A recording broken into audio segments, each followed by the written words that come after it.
असां यादगीरनि जे एल्बम खे खोले जॾहिं बि ॾिसूं तुंहिंजी तस्वीर खे था।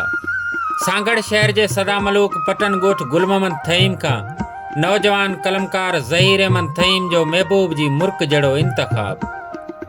अञा तुंहिंजे साहनि जे गर्मी जी ख़ुशबू असां भाकरनि में समेटे रखी आहे।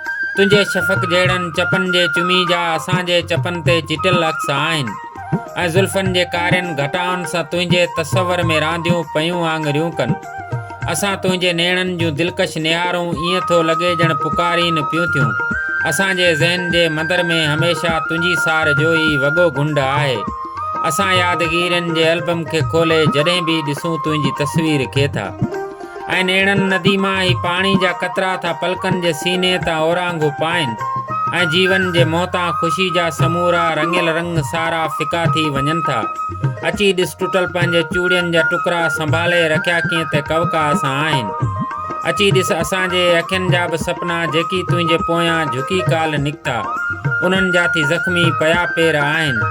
थकल कंहिं मुसाफ़िर जा थकिजी पिया आहिनि। अची ॾिस असांजे तूं चहिरे जी रंगत जंहिंखां प्यार जी तो खसी ताज़गी आहे। गुलाबनि जहिड़ी तो खसी ज़िंदगी आहे ॾिनी जेकी तो बसि गमी गमी आहे। वरी पोइ बि तुंहिंजी कमी कमी आहे। वरी पोइ बि तुंहिंजी कमी कमी आहे।